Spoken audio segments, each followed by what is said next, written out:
Philippe Douis, directeur de la Maison des Aînés du Bois de Bléville, établissement d'hébergement pour personnes âgées dépendantes.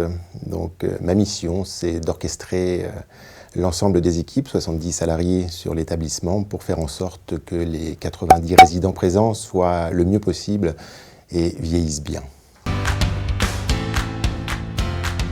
Un enjeu écologique et un enjeu économique, mais aussi un enjeu législatif. La loi du 10 février 2020, on n'y était pas complètement assujetti, puisque notre seuil de déchets nous permettait d'éviter de passer dans les fourches codines de cette loi. Quoi qu'il en soit, on a préféré anticiper et de se dire que ce n'est pas la loi qui va nous faire changer nos mentalités, nos façons de faire, mais c'est plus l'envie, un envie collectif, un envie d'équipe et un envie d'établissement de s'intégrer dès le début dans cette obligation d'anti-gaspillage. On s'est inscrit aussi dans une démarche économique. On s'est dit, toute cette marchandise, toutes ces matières premières qui finissent à la poubelle, c'est une source d'économie financière pour l'établissement. On allait pouvoir la récupérer, la traiter et la réutiliser pour nos résidents, pour l'encore mieux vivre, le mieux manger à l'EHPAD du Bois de Bléville. Sur ces 5000 repas servis tous les jours à nos résidents, à peu près 35 kilos par semaine partaient à la poubelle. Donc la question était de comment faire pour éviter cette perte et faire en sorte que nous diminuions le maximum notre empreinte environnementale. Quand on a fait le diagnostic justement de toutes ces pertes de déchets alimentaires, on a recherché en interne une solution, donc savoir ce qu'on pouvait faire en interne. Pas grand-chose. Donc on a ouvert à l'extérieur et on a cherché. On a cherché un prestataire, une entreprise, quelqu'un qui pouvait nous aider, nous conseiller, pour pouvoir justement appliquer les bonnes conduites qu'on s'était fixées entre nous pour traiter ces biodéchets, les valoriser autant que faire se peut, et de faire en sorte qu'on soit convenablement accompagné dans une démarche qui était un peu nouvelle pour nous. Et ce qui nous a intéressés dans l'approche de Binapi, c'est au-delà de faire de la collecte des déchets, au-delà de faire de la valorisation des déchets, puisque c'est aussi un des points forts qui m'a intéressé de savoir que nos ingrédients allaient être utilisés par un agriculteur du coin. Ce qui m'a intéressé encore plus, c'est l'accompagnement que Binapi a pu faire auprès de nous, auprès de mes équipes. Ils ne sont pas contentés simplement de gérer mes déchets alimentaires. En amont, ils nous ont conseillés, ils nous ont formés, ils nous ont sensibilisés. Et dans le « nous », j'engloberai nos résidents, nos équipes. Ils ont su, par leur approche pédagogique, nous faire prendre conscience de ce qu'on devait faire, d'où on était et vers où on devait aller. Et c'est toute cette phase de conseil qui m'a aussi beaucoup intéressé dans l'approche de Binapi. Alors, les déchets alimentaires sont générés de deux façons. Ce qu'on va appeler techniquement les retours assiettes, c'est-à-dire ce que les gens ne vont pas manger, et le retour bain-marie, c'est-à-dire la production qu'on a fait en trop.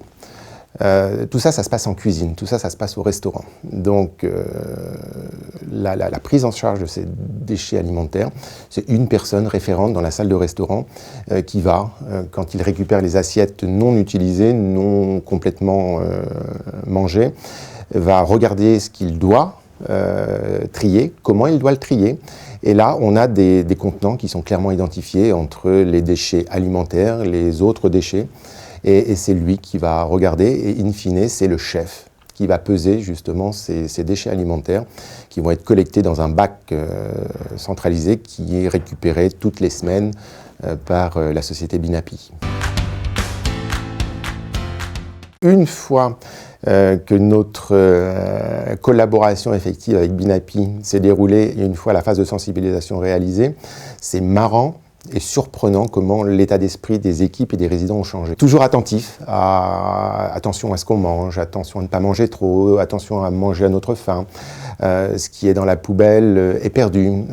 Et il est clair que au-delà de la démarche sociétale, quand j'ai expliqué aussi aux équipes que ces kilos de nourriture qui étaient dans la poubelle, à la fin, coûtaient tant, ça a accroché aussi l'état d'esprit des équipes et aujourd'hui on est devenus des vrais chasseurs de gaspillage. Avant que Binapi intervienne, nous générions à peu près 35 kg, comme je l'ai dit auparavant, 35 kg de déchets alimentaires toutes les semaines. Aujourd'hui, nous arrivons, c'est encore trop, c'est sûr, mais on est sur la bonne voie, on arrive à peu près à 10-12 kg de déchets alimentaires par semaine. On a diminué par 3 cette quantité d'aliments jetés.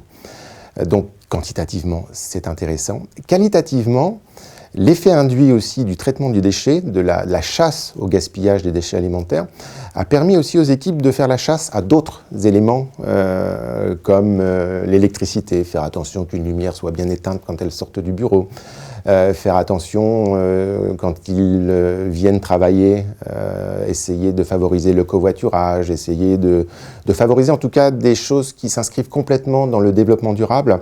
Et on se dit qu'à notre petite échelle du bois de Bléville, on peut peut-être concourir à préserver notre planète et je crois qu'aujourd'hui les équipes sont bien dans cet état d'esprit et au moins ce qu'ils font sur leur lieu de travail, je pense aussi qu'ils l'ont essaimé dans leur lieu de vie.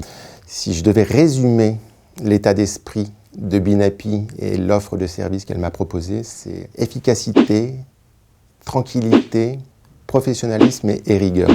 Avec Binapi, je crois que nous sommes heureux.